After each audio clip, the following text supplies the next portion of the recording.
What's up, guys? It's another day at Whitley Auto Works. I'm doing a little something different today. I'm going to kind of go into a different topic. Today we're going to talk about salvage cars. Now, you have different types of titles you can get.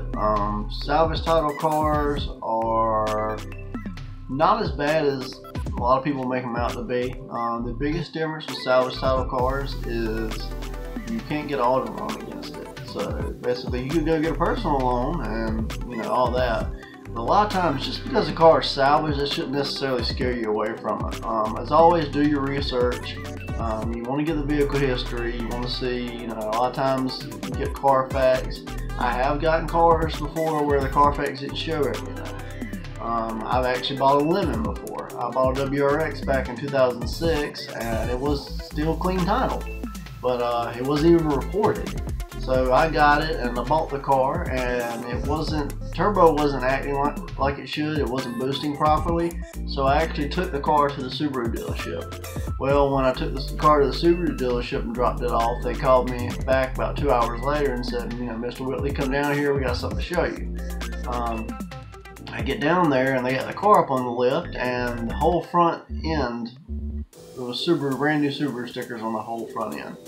So, I ended up getting into a big argument with the dealership and everything else over it, and that just goes to show you, just because it's clean title, salvage title, that's not always, a good thing, bad thing. It really, you just have to do your research and go into the history of the car and, get the person. If you want to buy a salvage vehicle, by all means, buy one. This is nothing necessarily terrible about them. Just do your research, get whoever you buy it from, get them to walk you around it, show you where it was damaged, or if by chance they're not the original owner or the person that fixed it or whatever, like me buying these Copart cars, you can get in touch with the previous owner and talk to them. Do whatever you got to do.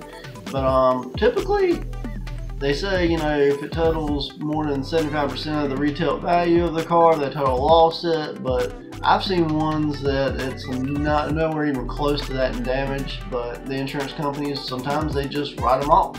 Don't want to deal with the headache of it. I've seen all different types of situations.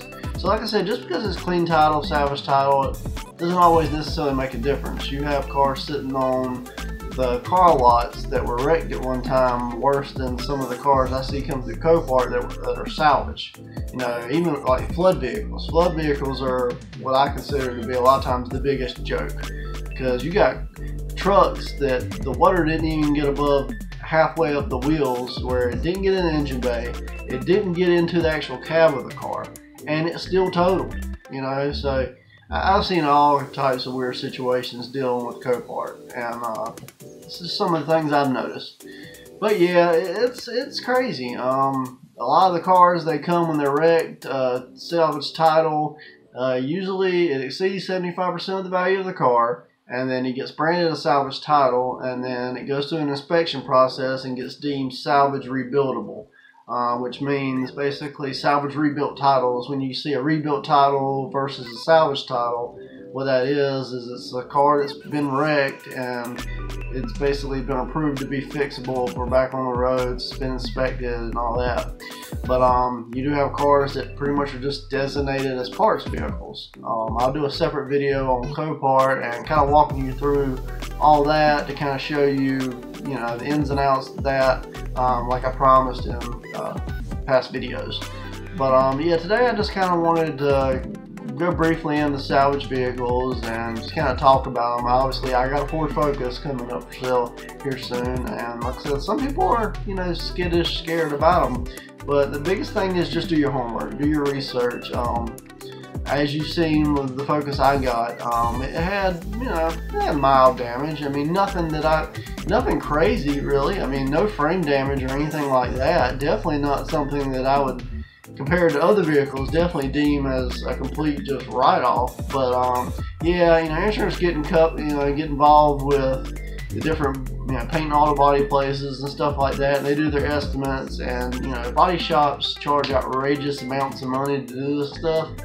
And they mark it up, and a lot of times by the time they get done with it, they take the highest estimate and they just decide to write it off, and then it ends up at places like Copart. But I just kind of wanted to go in briefly with that today. You know, I'm going to start doing these segments a little more often and just kind of go in depth a little more on different topics that I know a lot of people are curious about. So I hope you like this video. I hope it helps you out. Be sure to like, share, comment, subscribe on the video, and I will see you on the next one.